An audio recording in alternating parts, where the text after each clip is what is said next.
أعوذ بالله من الشيطان الرجيم بسم الله الرحمن الرحيم الذين يؤمنون بالغيب ويقيمون الصلاة ومما رزقناهم ينفقون এই আয়াতে কারিমার পরে قال رسول الله صلى الله عليه وسلم لكل شيء علم وعلم على الإيمان الصلاة أو كما عليه الصلاة والسلام। উপস্থিত আজকের তাফসীরুল কোরআন মাহফিলের আমার পূর্ব আলোচকবৃন্দ, সভাপতি, অত্র মাদ্রাসার সুযোগ্য আসাতাজায়ে কেরাম, আমার সামনে উপবিষ্ট বিদগ্ধ মুসল্লিয়ানে কেরাম, পর্দার অন্তরালে সম্মানিতা সুশিক্ষিতা আমার মা ও বোনেরা, আসসালামু আলাইকুম ওয়া রাহমাতুল্লাহি ওয়া বারাকাতুহু। আল্লাহর দরবারে শুকরিয়া জ্ঞাপন করছি যিনি আমাদেরকে এরকম একটি মাজলিসে বসার মতো সুযোগ করে দিয়েছেন, এজন্য তার দরবারে কৃতজ্ঞতা প্রকাশ করছি। সকলেই বলুন আলহামদুলিল্লাহ। সম্মানিত সুধী, যে আয়াতে কারিমা তেলাওয়াত করেছি কোনো ভূমিকা নয়, শুরুতেই চলে যাচ্ছি, নির্যাস আলোচনাটা করে দেয়।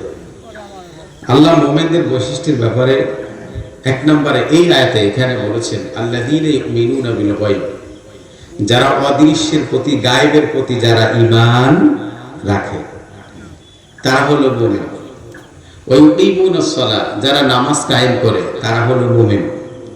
ওয়া মিম্মা রাযাকনাহুম ইউনফিকুন, আমি আল্লাহ তাদেরকে যা দিয়েছি এর থেকে খরচ করে তারা হলো মুমিন। তো কয়টি গুণ পেলাম এখানে? একটু কথা বলুন, কয়টি? তিনটি। ভাইরা আমার, আল্লাহ রাব্বুল আলামিন মুমিনের এখানে গুণের ব্যাপারে তিনটি বিষয় আলোচনা করেছেন। যারা গায়েবের প্রতি ঈমান রাখে, গায়েব এখন কি জিনিস, গায়েব এখন কি ব্যাপার, গায়েবটা আসলে কি সেটা জানা দরকার। আল্লাহ রাব্বুল আলামিন এক আয়াতের তাফসীর আমার আল্লাহ আর এক আয়াতে করে দিয়েছেন। সূরাতুল লুকমানের শেষ আয়াতে আল্লাহ জানিয়েছেন গায়েব কাকে বলে। ইন্নাল্লাহা ইনদাহু ইলমুস সাআ وينزل الغيث ويعلم ما في الأرحام وما تدري نفس ماذا تكسب غدا وما تدري نفس بأي أرض تموت। আল্লাহ রাব্বুল আলামিন তিনি জানিয়েছেন গায়েবের চাবি হলো পাঁচটি। কয়টি? কথা বলুন, কয়টি? গায়েবের চাবি হলো পাঁচটি। আল্লাহর নবী বলেন মাফাতিহুল গায়বি খামসা সুম্মা ক্বরাআ হাযিহিল আয়াতিল কারিমা। গায়েবের চাবি পাঁচটি বলে আল্লাহর নবী লোকমানের শেষ আয়াতে কারিমা তেলাওয়াত করলেন। আল্লাহ জানিয়ে দিলেন এক নাম্বার গায়েবের চাবি হলো কিয়ামতের আলামত, কিয়ামতের জ্ঞান। কিসের জ্ঞান? কিয়ামতের জ্ঞান। এখন আমরা একটু গায়েব বিষয়টা একটা স্বচ্ছ, পরিষ্কার, পরিচ্ছন্ন একটি ধারণা, একটা কনসেপশন আমাদের মধ্যে যেন তৈরি হয়। আপনারা বলতে পারেন গায়েব মানে কি? গায়েব মানে অদৃশ্য। অদৃশ্য মানে কি? যা দেখা যায় না, আনসিন, আননোন। তাহলে আমরা যা দেখতে পারি না এটার নাম গায়েব। আসুন দেখি আমি আপনাদের কথার সাথে সহমত প্রকাশ করতে পারি কিনা। আমার এই পিছনে কি আছে এটা কি আমি দেখি? তাহলে এটা আমার কাছে কি? এটা অদৃশ্য কিভাবে হয়? কিন্তু আপনি তো জানেন পিছনে কি আছে। এই মাদ্রাসার হুজুর যে, এই জায়গার মালিক যে, এলাকার যিনি বা যারা, তারা জানে কি না পিছনে কি আছে? কথা কই না। তাহলে এটা গায়েব হলো কি করে? গায়েব মানে হলো মানুষের যে পঞ্চ ইন্দ্রিয়, এই পঞ্চ ইন্দ্রিয় এটাকে রিয়েলাইজ করতে পারে না, এটাকে ফিল করতে পারে না, এটাকে চিন্তা করতে পারে না, এটাকে উপলব্ধি করতে পারে না, আস করতে পারে না। পঞ্চ ইন্দ্রিয়ের দ্বারা যেটা সম্ভব নয় এটার নাম হলো গায়েব। কবরের আযাব, এটা হলো গায়েব। আপনি এটা বুঝবেন কবরের আযাবটা কি? বুঝবেন না। বিজ্ঞানীরা বলেছে এমন একটি তারকা আবিষ্কৃত হয়েছে, ওখানে পৌঁছতে 2 কোটি বছর লাগবে যেতে। এখন ওইটা আমি দেখি না, এখন এই জন্য ওইটা কি গায়েব না ওটা গায়েব নয়? কোনটা? আমি আপনার কাছে গায়েব হলো, মূলত ওটা গায়েব নয়, কারণ বিজ্ঞানীরা তাদের যন্ত্র দিয়ে দেখেছেন, তাদের দ্বারা সম্ভব হয়েছে। পিছনেরটা আমি দেখি না বলে এটা গায়েব নয়। আপনারা জানেন, আমি জানি না। এটা আমার দৈন্য দশা, আমার অক্ষমতা, আমার অযোগ্যতা, আমার ব্যর্থতা, আমার দুর্বলতা যে আমি এটা দেখতে পারিনি, কিন্তু আপনারা দেখেছেন। তো গায়েব হলো কি করে? গায়েব হলো পঞ্চ ইন্দ্রিয় যেগুলো উপলব্ধি করতে পারে না। আচ্ছা, একজন অন্ধ মানুষ, ও তো টোটাল দুনিয়াটাই দেখে না, তো তার কাছে দুনিয়া কি গায়েব? আমি মনে হয় বুঝাতে পারি নাই। তার কাছে দুনিয়াটা কি গায়েব? সে তো দেখে না, সে তো তার বউরেও দেখে না। এখন বউ কি গায়েব?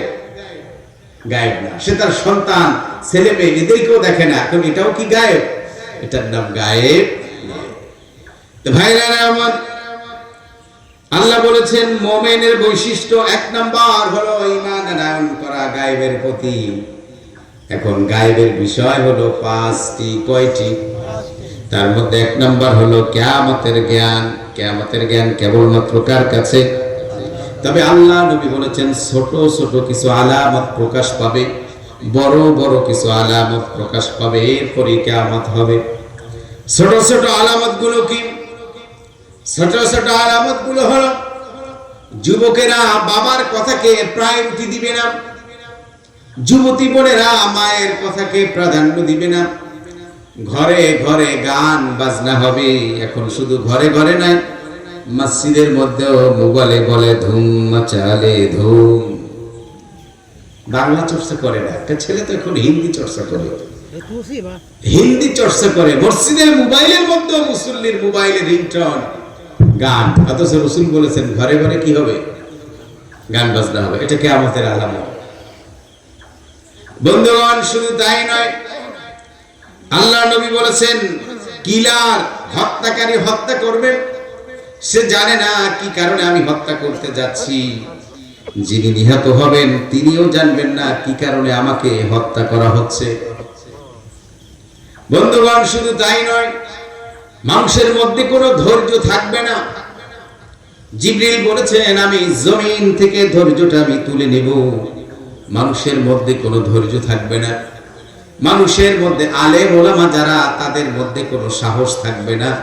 আমি ওয়াইজিন যারা, বক্তা যারা, আলোচক যারা, খতিব যারা, হুজুর যারা, আলেম যারা, আল্লাহ রাব্বুল আলামিনের প্রিয় বান্দা জিবরিল আলাইহিস সালাতু ওয়াস সালাম তাদের থেকে সাহস তুলে নেবেন। হাসরের ময়দানে আলেমকে বলবেন, ও আলেম, তুমি কেন হক কথাগুলো বলনি? আলেম জবাব দেবে, ইন্নী খাশিতুন নাস ইয়া রাব্বাল আলামিন। ওগো রব, আমি মানুষের ব্যাপারে ভীতু সন্ত্রস্ত ছিলাম, মানুষদেরকে ভয় করতাম। সভাপতি সাহেবের ভয়, মতওয়াল্লির ভয়, মাহফিল অথরাইজ যারা, কর্তৃপক্ষ যারা আগামীতে দাওয়াত দেয় কিনা, এই বিবেচনা সামনে রেখে ওয়াজ করতাম। ওই দিন সত্য কথা বলবে, হাটে হাড়ি ফাটিয়ে দিবে, সব কথাগুলো বলে দিবে। আল্লাহ এই কারণে আমি হক কথাগুলো বলিনি। আল্লাহ বলবে যা, সোজা জাহান্নামে চলে যা। যখন এইগুলো প্রকাশ পাবে তখন বুঝে নিও কিয়ামত খুব কাছা। শুধু তাই নয়, মানুষের এতটা নির্লজ্জ, বেহায়া, বেশরম, অপয়া হবে, পশুর চেয়ে চরিত্র জঘন্য হবে। মুসলিমের হাদিস, গাদা গাদির সাথে যেভাবে প্রতিক্রিয়া করে, গাদা গাদি থেকে যেভাবে আনন্দ নেয়, তৃপ্তি অর্জন করে, গাদার কোনো মাজার, বাজার, হাট, college, school, varsity, public place কোনো কিছু গাদা দেখে? কথা বলুন আপনারা, দেখে? ও তো গাদা, নামই তো আর গাদা। ইন্না আনকারাল আসওয়াত লাসাউতুল হামির। সবচেয়ে বিদ্যুটে কিম্বুতকি মাখা, সবচেয়ে স্মৃতিকটু যে আওয়াজ, সেটা হলো গাদার বিকট আওয়াজ। এটা অপ্রিয় আওয়াজ, এই আওয়াজটা শুনতে ভালো লাগে না। তা আল্লাহ এক শ্রেণীর লোকদের ব্যাপারে বলেছেন, কিছু লোক এমন ভাবে কথা বলে গাধার মতো বিদ্যুটে, শুনতে ভালো লাগে না। তো বন্ধুগণ, আল্লাহ রাব্বুল আলামিন জানিয়েছেন এমন একটি অবস্থা হবে মানুষের মধ্যে, যে মানুষের মধ্যে ধৈর্য থাকবে না। মানুষের চরিত্র হবে পশুর মতো, গাধার চেয়েও খারাপ হবে। গাদা মানুষের সামনে ওরা ওদের চাহিদা পূরণ করে গাদির কাছ থেকে তৃপ্তি নেয়। আজ কলেজ ভার্সিটির ছেলে মেয়ে আমার ভাই বোনদের চরিত্রটা এমনই হয়েছে।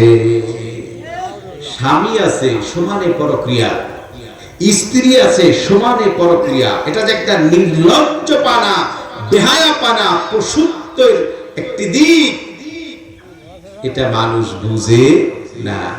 পরক্রিয়া করছে, তাকে পাওয়ার জন্য মসজিদে গিয়ে দোয়া করে, আল্লাহ আমার বউটা যেন মরে মরে যেন পাই। কত বড় বেহায়া, মানুষ বুঝছে না এগুলো। এই অবস্থাটা যখন হবে, গাদা গাদির সাথে যেভাবে প্রতিক্রিয়া করে এনজয় করে, ঠিক মানুষের চরিত্রটা ওই রকম হবে। রাস্তা নাই, ঘাটটা নাই, যেখানে যে অবস্থায় যা খুশি তাই করবে। এখন একটা রিলেশন, একটা সম্পর্ক তার আবিষ্কার করেছে এই প্রজন্ম, ছেলে আর মেয়ে, অবৈধ বিবাহ বহির্ভূত সম্পর্ক। এটা একটা গার্লফ্রেন্ড, একটা বয়ফ্রেন্ড, একটা ফ্রেন্ডশিপ, এটা কোনো আত্মীয়তার মধ্যে পড়ে না। এটাই আজকে হচ্ছে। বড় ভাই ছোট মেয়েকে জিজ্ঞেস করে, কলেজে উঠেছ তো কয়জন মেয়েকে ধরেছো, কয়জনকে পটিয়েছো? কথাগুলো কি অবাস্তব? কথা কয় না, কথাগুলো কি অবাস্তব? কলেজে পড়ছে, কলিগের সাথে প্রেম, ঘরে তার স্ত্রী আছে, ঘরে তার স্বামী আছে। মাদ্রাসায় পড়ছে, শুনেন, মাদ্রাসা হোক, কলেজ হোক, ভার্সিটি হোক, যেখানে মিক্সিং হবে, যেখানে কাছাকাছি পাশাপাশি পুরুষ আর নারী হবে, সেখানে অবস্থা জেনার হবেই হবে। এটাকে প্রতিরোধ করা, প্রতিহত করা, দমিয়ে রাখা এর কোনো সুযোগ নাই। এটা হবেই, কারণ আল্লাহ রাব্বুল আলামিন ওইরকম আকর্ষণীয় দিক পুরুষ এবং নারীর মধ্যে দিয়েছে। সূর্যের দেশেও যদি একজন যুবক থাকে, আর চাঁদের দেশেও যদি একজন যুবতী থাকে, কেউ কাউকে জীবনও দেখেনি, এদেরকে যদি এক রুমে দেওয়া হয়, কি করা দরকার ওটা ভালো করে বুঝবে। এর জন্য কোনো ট্রেনিং দেওয়ার প্রয়োজন নাই।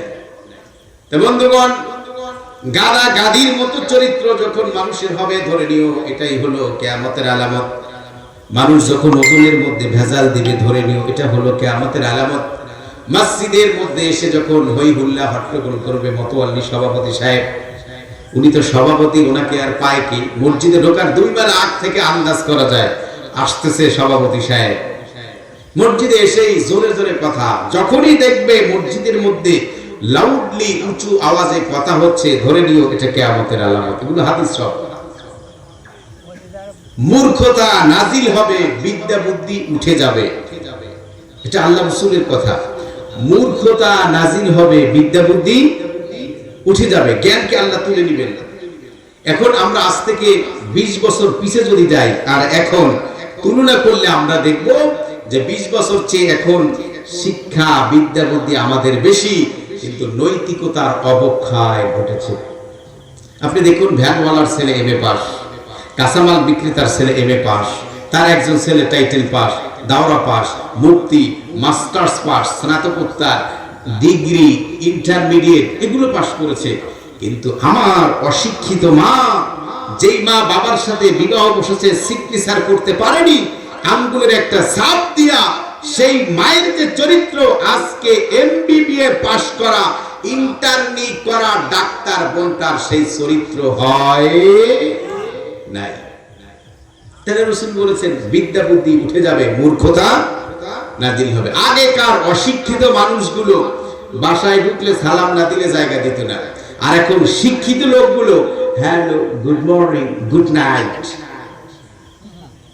সকালবেলা মরেছে আপনার বাবা, বিদেশ থেকে ফোন দিয়ে লন্ডন থেকে বলছি গুড মর্নিং, এটা কি আপনার জন্য শুভ সকাল হলো? হলো না তো। ওখানে থেকে সালাম আসতো, আসসালামু আলাইকুম ওয়া রাহমাতুল্লাহ, আপনার মৃত বাবার জন্য দোয়া এবং আপনাদের সকলের জন্য দোয়া, আল্লাহ রহম নাজিল করুন, শান্তি বর্ষণ করুন। এটাই না ছিল আমাদের সংস্কৃতি, আমাদের সভ্যতা। কিন্তু সেগুলো আমাদের কাছ থেকে বিদায় নিয়েছে। আমার কলেজ পড়ুয়া বোনটা, ইউনিভার্সিটি পড়ুয়া বোনটা, যুবক ভাইটা, ও আর ভাইনা ভাতিজা, ওদেরকে শিখায় টাটা টাটা, ইন্না লিল্লাহ। টাটায় কতটা সওয়াব হয়। বলা উচিত ছিল আল্লাহ হাফেজ, ফাল্লাহু খায়রুন হাফিজ ওয়া হুয়া আরহামুর রাহিমিন, আসসালামু আলাইকুম, আল্লাহ হাফেজ, সালাম দিয়ে বিদায় দেওয়া। তা তো আমরা করি না, আমরা এগুলো শিখিয়েছি। ভাইরা আমার, বাবা অফিসে গিয়ে কলিগের সাথে গল্প করে, আমার পকেটের মধ্যে 5টি শলাকা ছিল সিগারেটের, এখান থেকে 2টি বেনসনের শলাকা নাই। কয়টা সিগারেট নেই? 2টা সিগারেট নেই। কি হইলো? বলে যে আমার ছেলে কলেজে পড়ে, তো খাওয়া ধরছে। এটা কি গর্বের? বলুন, এটা কি গর্বের বিষয়? কিন্তু এত বড় নির্লজ্জ বাপ, সে এটা নিয়ে গর্ব করে যে আমার ছেলে পকেট থেকে 2টা সিগারেট নিয়ে সমানে টান দিচ্ছে। এটা তো বাহিরের চোর নেয় নাই। বাহিরের চোর নিলে 60 সহ নিয়ে যেত। এ তো ঘরের নতুন নব্য চোর। আপনার কলেজে পড়লো ছেলেটা, ও 2টা বিড়ি খাইছে। আপনি এটা মনেই করলেন না? আপনি প্রাউড ফিল করছেন, আপনি গর্বিত বাবা, উল্লাস করছেন, ছেলে বড় হয়েছে, ও সিগারেট ধরেছে। কারণ আপনিও খবিস বাপ, পয়দাও করেছেন একটা খবিস সন্তান। ভাইরা আমার, এগুলো কিয়ামতের আলামত। মানুষের পোশাক আশাকের কোনো ভালাই থাকবে না। টাকনুর নিচে মানুষ এখন পোশাক পরে, এটাই নাকি ভদ্রতা, এটাই নাকি শালীনতা, এটাই নাকি মডার্ন, এটাই নাকি আধুনিকতা। অথচ এটাই নির্লজ্জপানা, এটাই জাহান্নামের চরিত্র, এটাই জাহান্নামে কীটদের পরিচয়। রাসূল বলেছেন প্রায় 35টি হাদিস, টাকনুর নিচের অংশ জাহান্নামে যাবে, তার মানে পোশাক পরিধানকারী জাহান্নামী। আর হাঁটুর নিচের ব্যাপারে হাতে গোনা মাত্র 6টা হাদিস। কয়টা? অথচ 35টি হাদিসের কোনো গুরুত্ব নাই। মুসল্লি মসজিদে ঢুকলো, প্যান্ট টাকনুর উপরে তুলে, নামাজ শেষ হয়ে গেল, আবার টাকনুর নিচে নামিয়ে দিল। আল্লাহর কসম, এই জাতীয় পোশাক বানানোই হলো হারাম। এগুলো আমরা কিছু আজ করি না, আমাদের মধ্যে কোনো ফিলিংস নেই, কোনো অনুভূতি নেই যে এই জিনিসগুলো কেন করছি আমরা। তো ভাইরা আমার শুনেন, আলোচনা যেখানেই যাক, সময় কিন্তু ওইটাই। যেই কথা বলছিলাম, আল্লাহর নবী জানিয়েছেন এগুলো হলো কিয়ামতের আলামত, এগুলো হলো গায়েবের জ্ঞান। চূড়ান্ত পর্যায়ে কখন দুনিয়া শেষ হয়ে যাবে, এই জ্ঞান শুধুমাত্র কার কাছে? আল্লাহর কাছে। আল্লাহ ছাড়া আর কারো কাছে নাই। কিছু আলামতের কথা নবী বলেছেন, সেই আলামত গুলো একটু ঘরে ঘরে গান বাজনা হবে। মানুষের অবস্থাটা হয়ে যাবে এমন, দামি সম্মানিত লোকদের অপমান অপদস্থ হতে হবে। মূর্খ, বর্বর, অর্বাচীন, অযোগ্য, এরা যোগ্যতার জায়গায় এসে বসে যাবে। এমন অবস্থা যখন হবে, তখন ধরে নিও কিয়ামত খুব কাছাকাছি। এই যদি না হইতো, এই গবেট ননসেন্স স্টুপিড হাজী সেলিম ঢাকার এত বড় একটা গন্ডা মূর্খ, ঢাকা ইউনিভার্সিটির মতো একটা শ্রেষ্ঠ বিদ্যাপীঠ, বিশ্ববিদ্যালয়, সেখানে গিয়ে বলে এই প্রাইমারির ছেলেরা একটু বেয়াদব। একটা ভার্সিটিকে একজন এমপি বলতেছে প্রাইমারি, তাহলে তার জ্ঞানটা কেমন? রাস্তার মহিলা মমতাজ কারেন্ট ঝুড়িতে করে দেয়, কত পাতলা কথা, কত বাহুল্য কথা। সিয়া সেত্তা হাদিস কা সিয়া সাত্তা, তার উপরে মুখস্থ নাকি সে পড়েছে। এগুলো কোন সুস্থ মানুষ বলতে পারে না। ভারসাম্যহীন যারা, বিকারগ্রস্ত যারা, তাদের থেকে, এবং অযোগ্য, মূর্খ, অশিক্ষিত, জ্ঞানের আলো যাদের নেই, তাদের থেকে এই ধরনের কথাগুলো আসে। আল্লাহ রাসূল বলেছেন এইরকম যখন হবে, যে অযোগ্য লোক যোগ্যতার আসীনে সমাসীন হবে, তখন ধরে নেবা কিয়ামত খুব কাছাকাছি। তো ভাইরা আমার, মসজিদের কমিটি হয় তারা, হারামখোর যারা, তবে সবাই না। কাজ চলতে চাকরি করেছেন, অবৈধ উপার্জন আছে, টাকা আছে, তাকে মসজিদের কমিটি বানিয়ে দিলাম, ভাইটাল পোস্ট দিয়ে দিলাম। এখন উনি ওনার মতো আচরণ করবে, কারণ হারামের একটা রিয়াক্ট আছে, হালালটা সহ্য হয় না। কথা বুঝতে পেরেছেন? ইমাম সাহেবকে বাধা, এই কথা বলা যাবে না, সেই কথা বলা যাবে না, হুজুর এইরকম কথা, ইমামের বাপের কথা বলছে, কোরআনের কথা বলছে, তা আপনি রেস্ট্রিকশন তৈরি করলেন কেন? এগুলো সব কিয়ামতের আলামত। বলুন, এগুলো সব কি কিয়ামতের আলামত? মানুষ ওজনে ভেজাল করবে, মাপে ভেজাল করবে, সয়াবিন তেল, পাম অয়েল মিক্স, বলবে 100% শতভাগ সয়াবিন, সয়াবিন বলে বিক্রি করে দিবে, আসলে তা নয়। বলবে শতভাগ সরিষার তেল, এর মধ্যে পোড়ানো পেট্রোল ঢেলে দিচ্ছে। বন্ধুগণ, এরকম অবস্থা যখন হবে, মানুষের অবস্থাটা হবে এমন, সব কিছু জাগতিকভাবে বিবেচনা করবে, এরকম প্রতিষ্ঠান করবে, মানুষ বলবে লোকটা খুব ভালো জায়গা দিচ্ছে, মানুষেরা দান করবে, মানুষ বলবে অমুকের মাহফিলে অমুক এত একটা হেলদি একটা অ্যামাউন্ট দিয়েছে, খুব ভালো মানুষ। মানুষ যেন এই কথাগুলো বলে আমার অ্যাপ্রিসিয়েট করে, আমার প্রশংসা করে, এই চিন্তার টার্গেট নিয়ে যখন মানুষেরা দান করবে তখন ধরে নিও কিয়ামত খুব কাছাকাছি। কিয়ামত খুব কাছাকাছি, কিয়ামত খুব। বন্ধুগণ, তো এক নাম্বার ছিল মুমিন হওয়ার জন্য গায়েবের প্রতি কি রাখা? বিশ্বাস রাখা। তা এই যে গায়েব বিষয়, এক নাম্বার হলো কিয়ামতের জ্ঞান। দুই নাম্বার হলো وَيَعْلَمُ مَا فِي الْأَرْحَامِ وَمَا تَدْرِي نَفْسٌ مَاذَا تَكْسِبُ غَدًا। মায়ের রেহেম, রেহেম বলতে ভার্জিনা, এখনো কুমারী যেই মেয়েটার কোনো পুরুষের টাচ হয়নি, সংস্পর্শ হয়নি, বিবাহ হয়নি, এমন একজন মেয়ের রেহেমে গর্ভে কতজন সন্তান আছে কি নাই, এই জ্ঞানটা যার আছে তিনি হলেন আল্লাহ। এটাই হলো গায়েব। এখন আমাদের মা বোনেরা যারা গর্ভবতী, এক্সরে করে আল্ট্রাসাউন্ড করে এরপরে বলে দিই ছেলে না মেয়ে, বাচ্চার পজিশন কি, কি অবস্থা, এটার নাম কিন্তু গায়েব নয়। গায়েব হলো যার এখনো বিবাহ হয়নি, কুমারী মেয়েটা, ভার্জিনা বোনটা, ওর রেহেমে কতজন সন্তান আছে, এই জ্ঞানটার নাম হলো গায়েব। আর এটা জানেন কে? আল্লাহ। তিন নাম্বার হলো ওয়ামা তাদরি নাফসুম মাযা তাকসিবু গাদা ওয়া ইউনাজ্জিলুল গায়থ। একটা বাদ গেছে, বৃষ্টি বর্ষা। বৃষ্টি দেয় কে? বৃষ্টি দেয় কে? আল্লাহ রাব্বুল আলামিন। ছোটবেলা গল্প শুনেছি বাবা চাচার কাছে, নৌকার ওই মাথায় আমার আঙ্কেল চাচা বসা, পিছনে বাবা বসা। ওই মাথায় বসে আমার আঙ্কেল বৃষ্টিতে ভিজতেছে আর পিছনে আমার বাবা রৌদ্রে পুড়ছে। এই তেলেসমাতি মেকানিজম, এই কুদরত, এই শক্তি, এটা কার? আল্লাহ। এটাই হলো গায়েব। কখন কোন জায়গায় কি পরিমাণ বৃষ্টি হবে, আমাদের দেশের সংবাদ যারা এগুলো আগাম বার্তা দিয়ে দেয়, তারা মেশিন থেকে দেখে, ওই যে গায়েবের মতো 2 কোটি বছর লাগবে পৌঁছাতে, বিজ্ঞানী দেখেছেন, আমি দেখি নাই। ওইটা যেরকম আমাদের দেশের সাংবাদিকরাও ওনারাও যন্ত্র দিয়ে দেখে আগাম ওই বার্তাগুলো দিয়ে দেন, কিন্তু সবকিছু সঠিক হয় না। অনেক মাহফিল হুজুর খবরেই বলেছে মাহফিল মনে হবে না, কেন? এই ঝড় হবে, বৃষ্টি হবে, ওমা সেখানে গিয়ে রৌদ্রে পুরি। আমার মাহফিল ছিল ঢাকা বিক্রমপুরে, সম্ভবত 6 তারিখ, আর 7 তারিখ মাহফিল ছিল রংপুর, একদম বাংলাদেশের একটু অংশ আছে নেপালের বর্ডার, ঠিক সেই জায়গা কালীগঞ্জ। ওইখানে প্লেনে করে, এই যে মির্জা ফখরুলের এলাকা, কি যেন নাম, ঠাকুরগাঁও, ওইখানে নামলাম এয়ারপোর্টে। নামার পর দেখি সুবহানাল্লাহ, রৌদ্রে ঘুরতেছি, আর ঢাকা এয়ারপোর্ট থেকে উঠছি বৃষ্টিতে ভিজে। প্লেনে উঠলাম, গাড়ি থেকে নেমে যতটুকু জায়গা যেতে গিয়ে বৃষ্টি লাগলো শরীরে, ওদেরকে ফোন দিলাম যে দেখো খামাখা আমাকে এতগুলো টাকা খরচ করে আমাকে নিও না, আর অ্যাডভান্স যা পাঠিয়েছো খরচ যদি মনে করো তাহলে পাঠাই দেন, আমার তো কিছু খরচও হয়েছে। না হুজুর আপনি আসেন, আমাদের এখানে টোটালি একদম শুষ্ক, আমরা রোদ্রে পড়ছি। তো 15 মিনিট চলার পরে দেখতেছি যে হ্যাঁ আসলে রোদ, এখানে কোনো বৃষ্টির চিহ্ন নাই।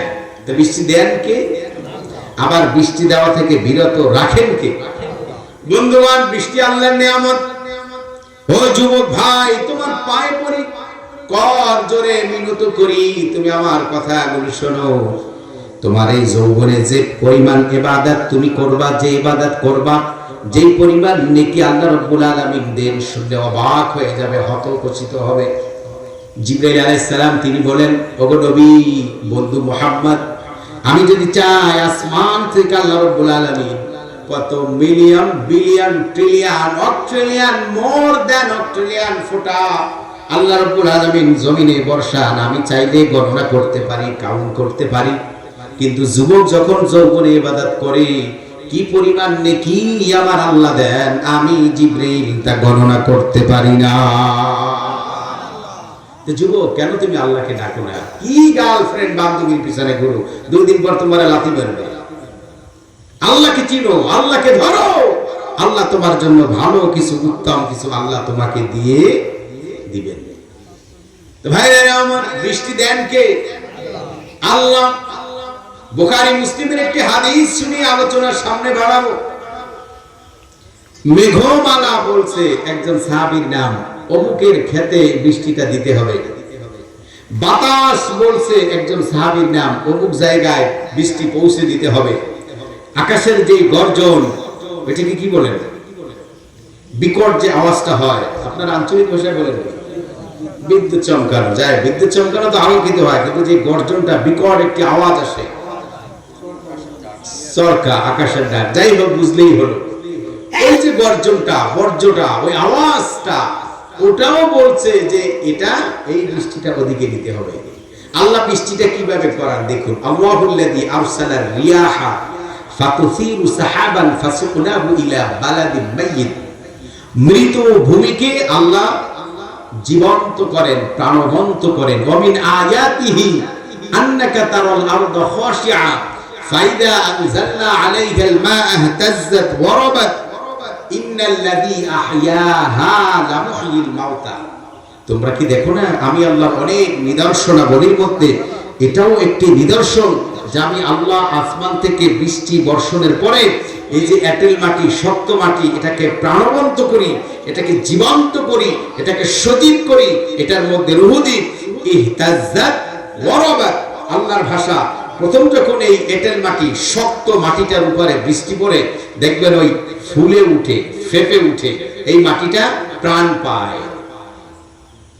আল্লাহ বলেছেন আমি আল্লাহ কেন দিই? কারণ এই মাটির উপরে তোমরা চাষ করবা, রকমারি ফল ফলাদি তোমরা খাবা, এই জন্য আমি আল্লাহ আসমান থেকে তোমাদের জন্য বৃষ্টি বর্ষাই। ভাইরা আমার, ওই সাহাবীর নাম নিচ্ছেন। আরেকজন সাহাবী, তিনি শুনতে পেলেন আমার চতুর্দিকে কোনো মানুষের উপস্থিতি নেই, অদৃশ্যভাবে কে এইভাবে আওয়াজ করছে, কাউকে তো দেখা যাচ্ছে না। বন্ধুগণ, এইভাবে তিনি ভালো করে লক্ষ্য করলেন। তার মনে হলো বাতাস বলছে অমুক জায়গায় যেতে হবে, যেখানে বৃষ্টি দরকার। আল্লাহ বাতাসের মাধ্যমে মেঘমালাকে ওই জায়গায় হাঁকিয়ে নিয়ে যান, তাড়িয়ে নিয়ে যান, আর ওখানে গিয়ে বৃষ্টি হয়। সব জায়গায় আল্লাহ বৃষ্টি দেন না। এই জন্য শহরে বৃষ্টি কম, গ্রামে বৃষ্টি বেশি। কেন? কারণ গ্রামে মানুষ ফসল উৎপাদন করে, চাষাবাদ করে, এই জন্য গ্রামে বৃষ্টিটা তুলনামূলক শহরের চেয়ে বেশি হয়। ভাইরা আমার, বৃষ্টিটা ওই সাহাবী লক্ষ্য করলেন, মেঘমালা, মেঘের খণ্ডটা কোন দিকে যায় সেই দিকে যাওয়া শুরু করলেন। আর বাতাস বলছে দ্রুত নিয়ে যেতে হবে। বন্ধুগণ, ফলো করতে করতে এসে দেখলেন একটি খণ্ডে জমির এক টুকরায় শুধু বৃষ্টিটা হচ্ছে। ওই ভাইকে সালাম বিনিময় হলো, জিজ্ঞেস করা হলো আপনার নাম কি? অমুক নাকি? বলে হ্যাঁ। কেন ভাই জিজ্ঞেস করলে? আমি এই মেঘমালা থেকে আপনার নাম আমি শুনেছি। বাতাস থেকে, মুসলিমের হাদিস, বুখারীর হাদিস, বাতাস আপনার নাম নিয়েছে। বলুন তো ভাই, কি কারণে আপনার নামটা নিল? কৃষক সাহাবী জবাব দিলেন, ভাই আমি জানি না, তবে মনে হয় আল্লাহ আমার এই কাজটি পছন্দ করেছেন। সেই কাজটি হলো এখান থেকে যে ফসল হয় এর 1/3 আমি নিজে ভোগ করি, 3/1 অংশ, আর 1 ভাগ আমি আত্মীয় স্বজন যারা পাড়া প্রতিবেশী এদের সকলের জন্য বন্টন করে দিই, আর 1 ভাগ আমি বিক্রি করে দিয়ে এই বাগানের সার, নার্সিং, সেবা যত্ন করা যা কিছু দরকার তাই করি। মনে হয় রব্বুল আলামিন এজন্যই এই জায়গায় বৃষ্টি দেওয়ার কথা বলেছে। তাহলে বৃষ্টি দেন কে? এতবার জমিনটা চাষ করেন, ভেবে দেখেছেন এক জমিন দিয়ে কত হাজার টন ফসল আপনি উৎপাদন করে নিয়েছেন? বন্ধুগণ, আল্লাহ রাব্বুল আলামিন এই জমিনকে ফার্টাইল করেছেন। জমিনের যে উর্বরতা বাবা আদম থেকে শুরু করে যে অবস্থা ছিল, এই অবস্থা যদি এখনো থাকতো, ফসল দিয়ে করতাম কি আমরা? আদম আলাইহিস সালাম যখন হালের বলদ গরু দিয়ে চাষাবাদ শুরু করলেন আর আঘাত করা শুরু করলেন, তখন ওই গরুগুলো সমানে অভিশাপ দেওয়া শুরু করলো, আল্লাহ এই আদমের হাতে আমারে ফালাইছো, আল্লাহ ওজন মরে। আদম আলাইহিস সালাম তখন আল্লাহকে দোয়া করলেন, আল্লাহ গো, এই পশু, এই বলদ, এই হালের পশুগুলো যদি এইভাবে জবান খোলা রাখে আর আমাদের অভিশাপ দেয়, তো চাষাবাদ কেমনে করবো? আল্লাহ তখন এই প্রাণীগুলোর জবান বন্ধ করে দিলেন আমাদের কল্যাণের জন্য, আমরা যেন ওদের থেকে সুবিধা নিতে পারি। আর জমিন চাষাবাদ করে এইদিকে ধানের বীজ ফেলতে না ফেলতেই, ওই মাথায় যেতে না যেতেই আদম এসে দেখে এখানে ধান লম্বা হয়ে গেছে। সুবহানাল্লাহ, বাড়ি গিয়ে বলবো কেমন? মাটির এতটা উর্বরতা, এতটা সক্ষমতা মাটির ছিল, সেটা আস্তে আস্তে কালের আবর্তনে বিবর্তনের সময় লসে এখন এই অবস্থায় এসে এখন ফসফেট, ইউরিয়া, বিভিন্ন সার এগুলো মারতে হয়, এরপরে ফসল উৎপাদন হয়। তো বন্ধুগণ, যে কথাগুলো বলছিলাম, ওই বান্দাকে আল্লাহ রাব্বুল আলামিন স্পেশাল বৃষ্টি কেন দিলেন? তিনটি আমল কারণে। এক নাম্বার হলো নিজে তিনি এক ভাগ নিতেন, আর এক ভাগ আত্মীয় স্বজন প্রতিবেশী এদেরকে দিতেন, বাকি ভাগ বিক্রি করে দিয়ে ওই ক্ষেতের নার্সিং করতেন, সেবা যত্ন করতেন। এজন্য আল্লাহ রাব্বুল আলামিন আসমান থেকে তার জমিনে বৃষ্টির ব্যবস্থা করে দিলেন। বন্ধুগণ, 3 নম্বরে ছিল। 4 নম্বর হলো আগামীকাল তুমি তোমার কাজ কি হবে এটা তুমি জানো না। জানে না কে বলছে? আগামীকালকে আমার অফিস আছে, আমি বিলে যাব, মাঠে যাব, কাজ করব, ধান কাটবো, ধান উঠাবো, উত্তোলন করব, বাড়িতে ফসল নিয়ে আসবো। এটা আপনার প্ল্যান, এটা আপনার পরিকল্পনা, কিন্তু আপনি যে ওই পর্যন্ত যেতে পারবেন, আল্লাহ বাঁচিয়ে রাখবেন, এটা আপনি জানেন না। আপনার স্বপ্ন যে কালকে আপনি ঢাকা যাবেন, গাড়ি দুটি অ্যাক্সিডেন্ট করে জায়গায় শেষ, এটা আপনার জানা ছিল না। অনেক মানুষ, আরে সুস্থ মানুষ, এই বাজারে এইমাত্র কথা বললাম, তুমি ফোনে বললা স্ট্রোক করছে, করে জায়গায় শেষ। বন্ধুগণ, তার অনেক প্ল্যান ছিল, পরিকল্পনা ছিল, আগামীকাল সে কি করবে, কিন্তু ভার হলো না, তার তাকদিরে নাই। তো আল্লাহ বলেছেন আগামীকালকে তুমি কি করবে তুমি তা জানো না, আমি আল্লাহ জানি। এরপরে আল্লাহ রাব্বুল আলামিন জানিয়েছেন 5 নাম্বার, ওয়ামা তাদরি নাফসুম বিআইয়ি আরদিন তামুত। কোন জায়গায় তোমার মরণ হবে তুমি তা জানো না, শুধুমাত্র জানেন আমার আল্লাহ। কোন জায়গায় কার মৃত্যু হবে এটা জানি আমরা? জানি না। অ্যাক্সিডেন্টে, রাস্তায়, শ্বশুরবাড়ি, বাজারে, মসজিদে, ইতিকাফে, মক্কায়, সকালেতে যখন হজে গেলাম, এবারও যাচ্ছি হজে, আল্লাহ যদি নেন ইনশাআল্লাহ। ওই সময় আমাদের সাথে রাজশাহীর এক ভাই মদিনা মুনাওয়ারায় মসজিদে নববীতে আসরের নামাজে রুকুতে গেছে, ওই অবস্থায় যান কবজ। কি ভাগ্যবান! আল্লাহ আমাদের এরকম মৃত্যু দিয়ে তুমি ধন্য করে দিও, আল্লাহুম্মা আমিন। বন্ধুগণ, কার কোন জায়গায় মৃত্যু আছে কেউ জানে না। যার যেখানে মৃত্যু আছে সেখানে তাকে উপস্থিত হতেই হবে, সেখানে তাকে যেতে হবেই হবে।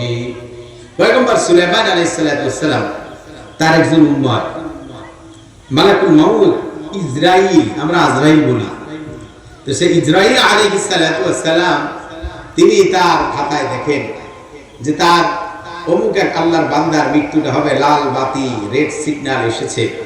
কিন্তু যেই জায়গায় মৃত্যু হবে ভারতের হিন্দুস্তানের একটি টিলায়, সেই জায়গায় এখন ওই বান্দাকে দেখা যায় না, সে রয়েছে ফিলিস্তিন। তখন তো প্লেনও ছিল না, জায়গাও খুব কম। আজরাইল আলাইহিস সালাম অনুসন্ধান করা শুরু করলেন। এসে দেখেন মসজিদের মধ্যে সুলাইমানের আলোচনা শুনছে। আজরাইল আলাইহিস সালাম এমন এক আকৃতি ধারণ করলেন, ওই হাজারো মানুষের মধ্যে কেউ দেখে না একজন ছাড়া যার মৃত্যুটা হবে। সে দেখেই পয়গম্বর সুলাইমানকে বললেন, ওগো আল্লাহর নবী, এরকম এক ভয়ঙ্কর এক আকৃতি, বিশাল দেহের অধিকারী আমার সামনে দাঁড়িয়েছে, তো তুমি আমাকে এই জায়গা থেকে একটু অন্যত্র পাঠিয়ে দাও। কোথায় যেতে চাও? ভারতের অমুক টিলায় যেতে চাই। ও তো যেতে চাবেই, কারণ তার মৃত্যুটা কোন জায়গায়? ওই জায়গায়।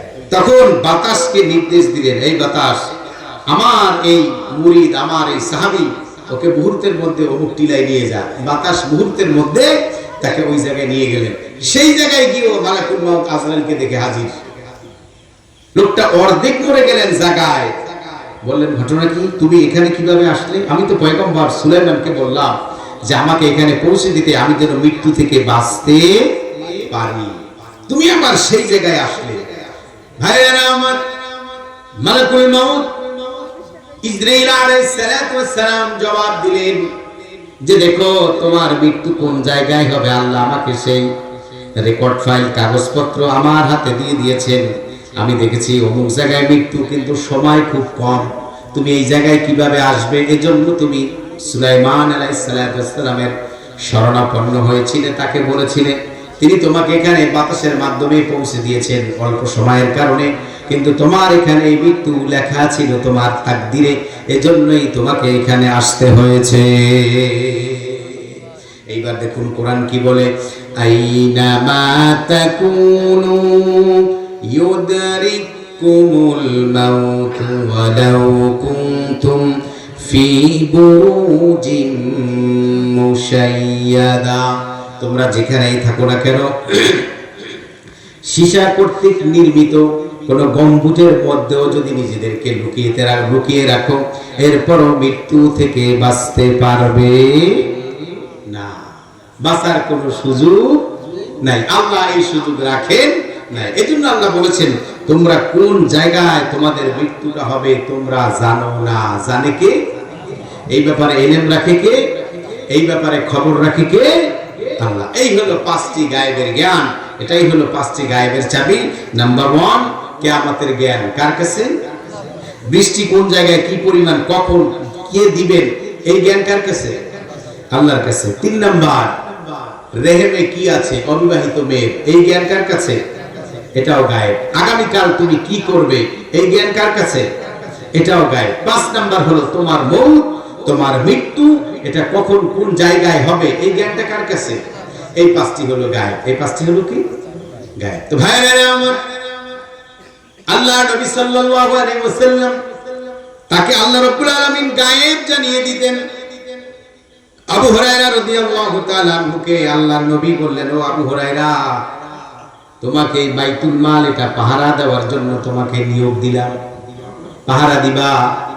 গভীর রাতে চোর এসে হাজির হলো, চোর চুরি করে মাল নিয়ে যাবে। আবু হুরায়রা ধরে ফেললো, আকুতি মিনতি আবেদন নিবেদন শুরু করে দিল, আবু হুরায়রারে মাফ করে দাও। আবু হুরায়রা বলল, না, ছাড়া যাবে না, এটা জনগণের সম্পদ। চোর দেখলো রাসূলুল্লাহর সাহাবী তো, এদের সফট কর্নারে হিট করতে হবে। বললো যে শোনো, আমার ছেলে মেয়ে বাচ্চাগুলো, এই যে ফিলিস্তিনের কি অবস্থা দেখা যায়, এগুলো সহ্য করা যায়? কি অবস্থা, মানসিকভাবে মোটেও শান্তি নেই, স্বস্তি নেই। কি খাবো, কি ওয়াশ করবো, কি চলবো, এই সিনারিগুলো যখনই ফেসবুকে দেখি কিছুই ভালো। ভাবুন তো, আমার আপনার যদি একজন ছেলে সন্তান এই অবস্থা হতো, কি করতাম আমরা? তো ভাইরা আমার, যেই কথা বলছিলাম, চোর এসে বলল আমার বাচ্চাগুলো অভুক্ত আছে, আমি বৃদ্ধ বলে আমাকে কেউ কাজে নেয় না। আবু হুরায়রার মনটা বিগলিত হলো। আচ্ছা ঠিক আছে, যাও। ফজরের নামাজের জন্য যখন আসলেন, আয়াতুল কুরসি, আল্লাহু লা ইলাহা ইল্লাহু এর আলোচনায় তাফসীর ইবনে কাসিরে হাদিস এসেছে। বন্ধুগণ, আল্লাহর নবী সাল্লাল্লাহু আলাইহি ওয়াসাল্লাম মসজিদে নববীতে আবু হুরায়রার দিকে তাকিয়ে হেসে দিয়ে বললেন, আবু হুরায়রা রে, চোরটারে ধরলা আবার ছাড়লা কেন? রাসূল কি ওই জায়গায় ছিলেন? আল্লাহ নবী বললেন, শোনো, আজ রাতেও কিন্তু চোর আসবে। মালিক যদি জানে আমার বাড়ি চোর আসবে, মালিক তো নাকে সরিষার তেল দিয়ে ঘুমায়। এরকম কথা বলেন না ভাই, তাহলে আমারটা বন্ধ করুন। তো বন্ধুগণ, যেই কথা বলছিলাম, মালিক যদি জানে চোর আসবে, সে আর ঘুমাবে না। আবু হুরায়রা এবার প্রথম দিনের চেয়ে দ্বিতীয় দিন আরো প্রস্তুতি জোরালো করলেন, পাহারা টাইট সিকিউরিটি দেওয়া শুরু করলেন। ওই চোর আসলো, আবারও ধরলেন, আবারও অনুনয় বিনয় আবু হুরায়রা ছেড়ে দিলেন। ফজরের নামাজে আসলেন, রাসূল বললেন, আবু হুরায়রা, আজও তুমি একই ভুল করলে? রাসূল, যেভাবে ধরেছে আর পারলাম না। তবে শোনো, আজও কিন্তু আসবে। আজও কি? কয়রা? কয়রা? আপনার আছেন আমার সাথে? কয়রা? 3 রাত। বন্ধুগণ, আবু হুরায়রা রাদিয়াল্লাহু তাআলা আরো জোরালো করলেন, চোর এসে হাজির হলো, চুরি করলো। আবু হুরায়রা প্যাকেট করলেন, বেঁধে ফেললেন পিলারের সাথে, বললেন, আজ আর নেহি ছুড়েগা, তোমার ছাড়াছাড়ি নেই। তখন ওই চোর বলল, আবু হুরায়রা, তুমি তো আমাকে ছাড়বা না, আমি তোমাকে এমন একটা আমল আমি তোমারে শিখাবো, যে আমলের বিনিময়ে তোমার মরতে দেরি, আল্লাহর জান্নাত পেতে দেরি হবে না। আবু হুরায়রা চোর ওয়াজ করে, কি ওয়াজ করে? ওয়াজ করে কি? আমরা এখন আন্তর্জাতিক চোর দেখছি না, $92 বিলিয়ন পরিবার নিয়ে ভাগস। আপাই তো আপনাকে পাশেই আছে, চাইলে দিয়ে জিজ্ঞেস করে দেখেন। কথা কি বুঝছেন? কি বলছি আপনারা জানেন না আপনারা? তো বন্ধুগণ, যেই কথা বলছিলাম, চোরের মার বড় গলা, চুরি করে আবার বড় বড় কথাও কইতো। চোর এখানে আবার ওয়াজ করতেছে। আবু হুরায়রা বলল, আবু হুরায়রা, প্রত্যেক ফরজ নামাজের পরে যদি তুমি পড়ো, আল্লাহু লা ইলাহা ইল্লা হুয়াল হাইয়ুল কাইয়্যুম ওয়া হুয়াল আলিয়্যুল আযীম পর্যন্ত তোমার মরতে দেরি, আল্লাহর জান্নাতে যেতে দেরি হবে না। এই ওয়াজ যখন সূরা করলো আবু হুরায়রার হৃদয়টা তখন বিগলিত হলো যে ভালোই তো একটা আমল, আমরা তো জান্নাতি চাই, আমাদের ডেস্টিনেশন, আমাদের গন্তব্য, আমাদের চূড়ান্ত ঠিকানা, ওয়া ইন্নাদ দারাল আখিরাতা লাহিয়াল হায়াওয়ান, আমাদের পার্মানেন্ট যেই জায়গা সেটা হলো জান্নাত, ওখানে তো আমরা যেতে চাই। তো ভালোই তো একটা আমল, এটা শিখলেন, শেখার বিনিময় চোরটারে ছেড়ে দিলেন, চোর ওয়াজের উসিলায় মাপ পাইলেন। রাসূল বললেন তৃতীয় সকাল ফজরের নামাজ, আবু হুরায়রা একই ভুল তুমি আজও করলা? হুজুর আপনি কিছু কেমন বসেন? হ্যাঁ কেমন দেখা যাচ্ছে, তো ভাইরা আমার আবু হুরায়রা রাদিয়াল্লাহু তাআলা আনহু তিনি বললেন, ওগো নবী এমনিতে ছেড়ে দেয়নি, ছেড়ে দিয়েছে কারণে সে আমাকে তালিম দিয়েছে, আমল শিখিয়েছে। রাসূল জবাবে বললেন, সাদাকা ওয়া হুয়া কাযুবুন, ও হলো মিথ্যাবাদী কিন্তু কথা বলেছে সত্য। আর আবু হুরায়রা ও কোনো মানুষ নয়, ও কোনো চোর নয়, ও হলো আস্তা শয়তান। তা এই ঘটনা থেকে, হাদিস থেকে কি বুঝলাম? আল্লাহ রাব্বুল আলামিন আল্লাহ রাসূলকে গায়েব জানাতেন, আর তখনই আল্লাহ নবী গায়েব জানতেন। এজন্য আমরা নবীর সাথে এমন কথা বলবো না নবী গায়েব জানতেন না, আমরা ঘুরিয়ে বলবো নবীকে গায়েব জানানো হতো। বন্ধুগণ, এরপরে আসুন, এক নম্বর গেল গায়েব, দুই নম্বর হলো ওয়ায়ুকিমুনাস সালাতা ওয়া মিম্মা রাযাকনাহুম ইউনফিকুন। ওয়ায়ুকিমুনাস সালাত, দুই নম্বর হলো নামাজ কায়েম। দুই নম্বর কি? নামাজ কায়েম। এখন নামাজ কায়েমটা কি? নামাজ কায়েম এক নম্বর, ব্যাখ্যা দেব না, উক্তমত নামাজ পড়া। দুই নম্বর কোরআনটা সুন্দর করে পড়া। তিন নম্বর দাইমি, সর্বদা নামাজ জামাতে পড়া। চার নম্বরে হলো যেই কাজটা ইন্তিজারুস সালাত বা'দা সালাত, এক ওয়াক্ত নামাজ আদায় করে আর এক ওয়াক্ত নামাজের জন্য অপেক্ষা করা, এটা হলো নামাজ কায়েম। বন্ধুগণের পর হলো ইকতারু মিন নওয়াফিল, ফরজিয়াত নামাজ আদায়ের পরে, ফরজ নামাজ আদায়ের পরে আরো বাড়তি কিছু নফল নামাজ আদায় করা, জিকির আজকার করা, এগুলোর নাম হলো নামাজ কায়েম করা। আমরা আজকে নামাজ পড়ি কিন্তু নামাজ আমাদেরকে অন্যায় থেকে বাঁচায় না, নামাজ আমাদেরকে দুর্নীতি মুক্ত করে না। কেন করে না ব্যাখ্যা দেব না, যেহেতু সময় 2 মিনিট। এক নাম্বার হলো নামাজ 5 ওয়াক্ত, মুসল্লিও 5 প্রকার। মুসল্লি কয় প্রকার? 5 প্রকার। মুআক্কাব, এটা এমন মুসল্লি যে মুসল্লি মুনাফিক, সালাতুল মুনাফিকিন, নামাজ এমনি পড়ে না, ঈদের নামাজ জুমার নামাজ এই জন্য পড়ে। নামাজে দাঁড়িয়েছে কোনো নিবিষ্টতা, একাগ্রতা, অ্যাটেনশন, মনোযোগ, কনসেন্ট্রেশন কোনোটা তার নামাজের মধ্যে নেই। নামাজে দাঁড়িয়েছে ঠিক, মন আছে বিলে, মন আছে বাজারে, মন আছে চাকরি কোন জায়গায় পড়ে, কর্মসংস্থানে, ওই সব জায়গায়। এই নামাজে দাঁড়িয়েছে, মাঝে মধ্যে পড়ে, মাঝে মধ্যে পড়ে না, এটা হলো সালাতুল মুনাফিকিন, মুনাফিকের নামাজ। এই নামাজ তাকে গুনাহ থেকে বাঁচায় না।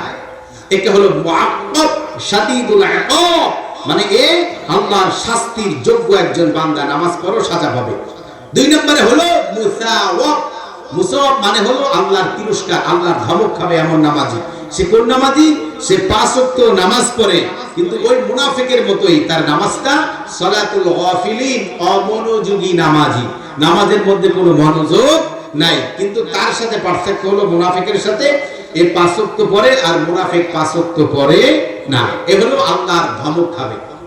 3 নম্বর হলো মুকাফফার, যার নামাজের বিনিময়ে আল্লাহ গুনাহগুলো মাফ করে দেন, একে হলো মুকাফফার। এ হলো আমরা নামাজে দাঁড়িয়েছি, মন কখনো নামাজের বাহিরে যায়, আবার হুঁশ আসে, আমি না নামাজি, আমি কেন বাহিরে গেলাম, আবার মনটাকে মুহূর্তের মধ্যে মসজিদের ভিতরে নামাজের মধ্যে আমরা নিয়ে আসি। এরকম মুসল্লিকে বলা হয় মুকাফফার। এরা হলো সালাতুল গাফিরিন, মানে ক্ষমা যাদেরকে আল্লাহ করবেন, সালাতুল মাগফুরিন, এই ক্ষমাপ্রাপ্ত বান্দাদের নামাজ, এটা হলাম আমরা। 4 নম্বরে হলো সালাতুল আউলিয়া, আল্লাহর প্রিয়, আল্লাহর ওলিদের নামাজ, এদেরকে বলা হয় হলো মুসাওয়াব। মুসাব মানে সাউবুন থেকে ইচ্ছা পরিমাণে সওয়াব পান। নামাজে শুধু গুনাহ মাফ হয় না, তারা সওয়াব অর্জন করেন। এটা হলো সালাতুল আউলিয়া, আল্লাহর ওলি যারা, আল্লাহর প্রিয় বান্দা যারা, বন্ধু যারা, তাদের নামাজটা হলো এইরকম নামাজ। 5 নম্বরে হলো মুকাররব, আল্লাহর নৈকট্যপ্রাপ্ত বান্দার কেবলমাত্র এরা হলো সালাতুল আম্বিয়া, নবীদের নামাজ। ওই স্তরে আমরা যেতে পারবো না। আমরা পারবো মুকাফফার, আমরা পারবো মুসাওয়াব, নামাজের দ্বারা নেকি অর্জন করতে। বন্ধুগণ, এবার আপনি ভাবুন, নামাজ পড়ার পরেও কেন প্রতিবেশীর জায়গা বদল হয়? নামাজ পড়ার কেন মিথ্যা কথা বলি? নামাজ পড়ার পরেও কেন আমরা বাম রাজনীতি করি? নামাজ পড়ার পরেও কেন আমরা প্রতিবেশীকে কষ্ট দেই? নামাজ আদায়ের পরেও কেন আমাদের মধ্যে নৈতিক যে পরিবর্তন, চারিত্রিক যে পরিবর্তন, সেটা আসে না কেন? হয় আমার নামাজ মুনাফিকের নামাজ, অথবা আমার নামাজ উদাসীন ব্যক্তির নামাজ, ধমক যিনি খাবেন। এই কারণে আমার নামাজ আমাকে পরিবর্তন করে না। আখির দাওয়ানা আলহামদুলিল্লাহি রাব্বিল আলামিন। আসসালামু আলাইকুম ওয়া রাহমাতুল্লাহি ওয়া বারাকাতুহু।